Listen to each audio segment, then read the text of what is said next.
हो सकता है डिप्टी सीएम को बजट इसलिए नहीं दे रहे हो अध्यक्ष महोदय, क्योंकि उन्होंने 2 मंत्रियों को बेरोजगार कर दिया। विभाग 2 लोगों के पास था, क्योंकि वो डिप्टी सीएम बन गए, तो 2 मंत्रियों को बेरोजगार कर दिया इन्होंने। एक तो है ना, 2 बेरोजगार हो गए ना।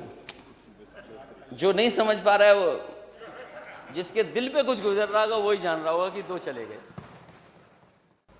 कान में कुछ कह दिया। ये कान वाला इलाज क्या है आपका कि पत्रकारों ने उसके बाद सवाल नहीं पूछा आपसे? ये कान वाला इलाज क्या किया आपने? और जहां जहां छापे मारे हैं, आपके जाने के बाद क्या तस्वीर बदल गई है, कभी माननीय मंत्री जी ने सोचा है? एक जानकारी मुझे मिली, मैंने एक सीएससी की तस्वीर लगा दी और कहा कि देखिए एम्बुलेंस बंद पड़ी है, पानी भरा हुआ है, डॉक्टर है नहीं, मरीज इंतजार कर रहे हैं, डॉक्टर आए नहीं है, दवा नहीं है। क्योंकि माननीय मंत्री जी डिजिटली बहुत स्मार्ट बन रहे हैं आजकल। उन्होंने तुरंत अपने अधिकारियों को खड़खड़ाया होगा। वहां के अधिकारी गए, पूरा का पूरा सफाई कर दी और तस्वीर लगा दी इन्होंने कि मैं जो पूर्व मुख्यमंत्री वो झूठ बोल रहे हैं, सत्य नहीं बोल रहे हैं। लेकिन मैं धन्यवाद देना चाहता हूं, भारतीय जनता पार्टी का ही वो चैनल है, उसने माननीय मंत्री जी की पोल खोल दी। हमारी तरफ से कोई असत्य बात नहीं थी। अगर कोई सच छिपा रहा था तो सरकार सच छिपा रही थी। और जिस घटना का मैंने शुरुआत में जिक्र किया था कि एक पिता अपने बेटे को इलाज कराने के लिए सीतापुर से चल कर के और ऑक्सीजन लेकर के चला, जहां उसे पर्याप्त इलाज मिल जाना चाहिए था सीतापुर में इलाज नहीं हो पाया, तो अपने साथ वो गैस सिलेंडर लेकर के, ऑक्सीजन सिलेंडर लेकर के चला। उसे लगा कि लखनऊ में आकर के उसके बच्चे का इलाज हो जाएगा। वो गरीब लखनऊ में भी आया, अस्पतालों में जाने के बाद भी उसे इलाज नहीं मिल पाया और किसी दलाल के माध्यम से उसे प्राइवेट अस्पताल में जाना पड़ा। और अब जानकारी मिली है कि बच्चे को भर्ती को लेकर के मानव अधिकार ने नोटिस दिया है सरकार को और उस इंस्टीट्यूशन को कि आखिरकार बच्चे का इलाज क्यों नहीं हो पा रहा है और उसको भर्ती क्यों नहीं किया गया, ऑक्सीजन क्यों नहीं मिल पाई। ये तो एक घटना है, लेकिन अगर हम घटनाओं को जाएं और घटनाओं के बारे में जानकारी करें, यहां माननीय सदस्य ग्रामीण क्षेत्र से सब आते हैं। अगर एम्बुलेंस के लिए फोन किया जाए तो आज स्थिति ये पैदा हो गई है कि एम्बुलेंस समय पर नहीं पहुंच पा रही। और अगर ग्रामीण क्षेत्र से कहीं से फोन आया होगा 108 एम्बुलेंस के लिए, तो वो एम्बुलेंस नहीं पहुंची है। और कई बार ये जानकारी मिली है, वो अखबारों में भी छपा है, टीवी में चला है, न्यूज़ में आई हैं बातें।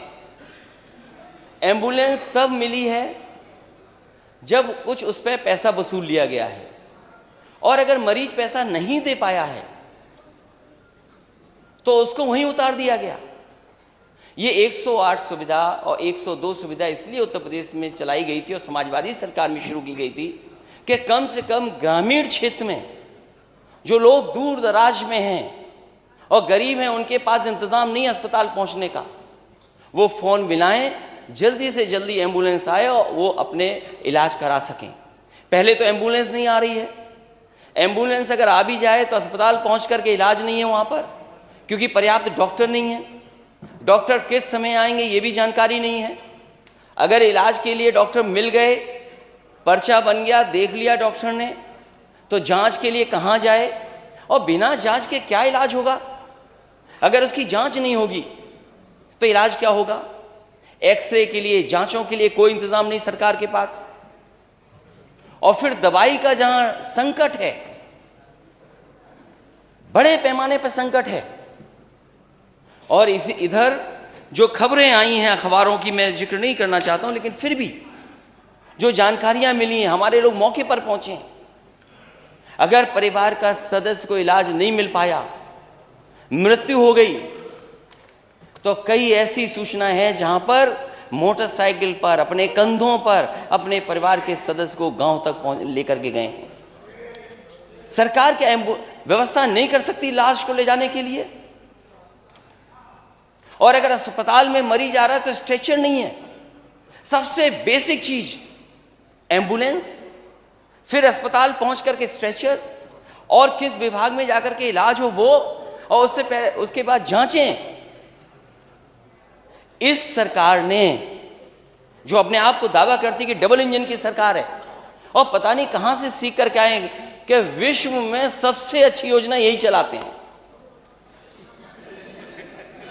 विश्व में सबसे ज्यादा पहचान इन्होंने ही बनाई है। अभी इसी सदन में माननीय मंत्री जी कह रहे थे कि विश्व की सबसे बड़ी योजना पानी की उत्तर प्रदेश में चल रही है, या देश में चल रही है। सबसे बड़ी योजना है विश्व की, और विश्व की क्यों नहीं होगी? विश्व के यहां पाइप वाटर सप्लाई कब शुरू हो गया था?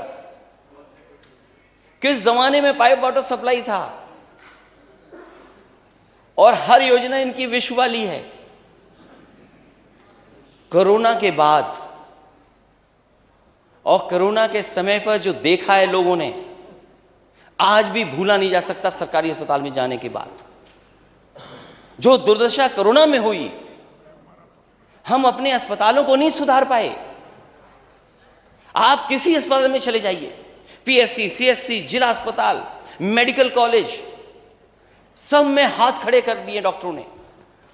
मैं खुद मौके पर गया हूं जिस समय कन्नौज का मेडिकल कॉलेज बन रहा था।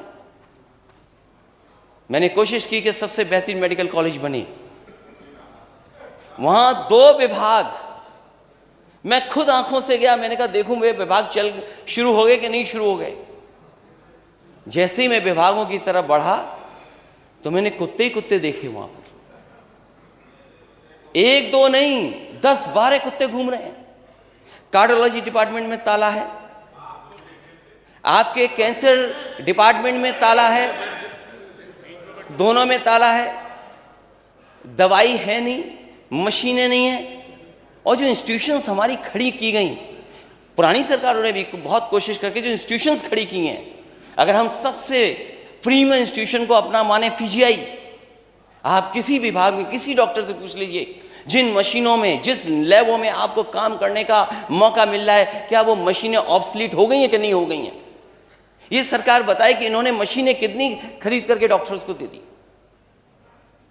ठेले पे जा रहा है मरीज, ऑटो में जा रहा है मरीज, बैलगाड़ी में मरीज जा रहा है, आपकी एम्बुलेंस कहां है? और कंधे पे लाश जाना, मोटरसाइकिल पे लाश जाना, ये कहां की तस्वीरें हैं? ये विश्व तस्वीरें देखेगा तो कहां जाएंगे आप? जिस दिन गोंडा की घटना, ये कस्टोडियल डेथ की हुई थी, ये नवाबगंज थाने की जिस दिन घटना हुई है, उसी दिन गोंडा में एक नर्स ने, एक गर्भवती मां जिसने बच्चे को जन्म दिया, बोतल चढ़ रही थी, गलत इंजेक्शन लगा दिया, उस मां की उसी समय जान चली गई। क्या मेडिकल नेग्लिजेंस की वजह से जानें नहीं जा रही? क्या मेडिकल नेग्लिजेंस की वजह से लोगों की किडनियां नहीं खराब हो रही हैं? ये सरकार जो दावा करती है कि झोला छाप जो डॉक्टर हैं, झोला छाप डॉक्टरों की नहीं दवाई चलने देंगे। ये खुद माननीय मंत्री बन गए हैं छापामार मंत्री। इनके छापों का असर क्या है? इनके छापों का असर क्या है? एक बच्चे को, एक मां जो एक गोंडा के अस्पताल में एडमिट थी, जाने कहां से जानवर आया, किसके कारण उसको नोच लिया गया, जिससे जान चली गई। जब पत्रकारों ने हंगामा किया, शोर किया, सवाल पूछा, इनके पास, माननीय मंत्री जी के पास जवाब नहीं था।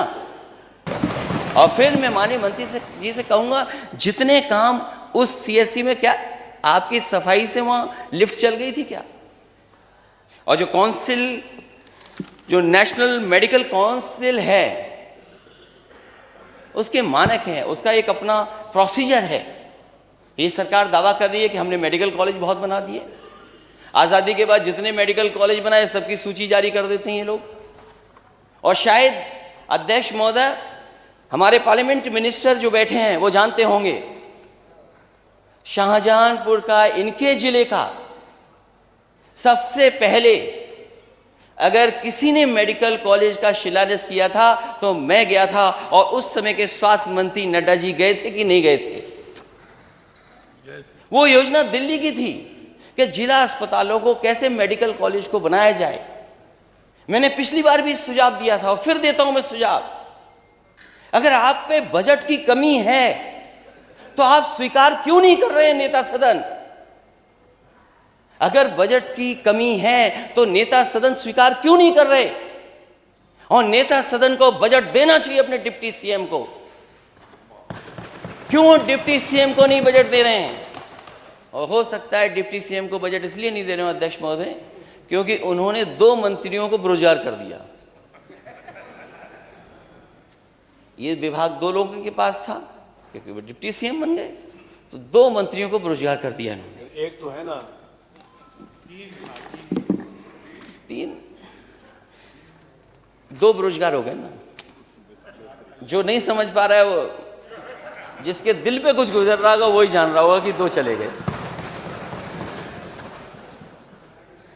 और ये सरकार जो निजीकरण का रास्ता अपना रही है, ये स्मोक स्क्रीन है कि हम विश्व से सबसे अच्छी फैसिलिटी दे रहे हैं, लेकिन सच्चाई ये है कि ये हमारी संस्थाओं को बंद करना चाहते हैं।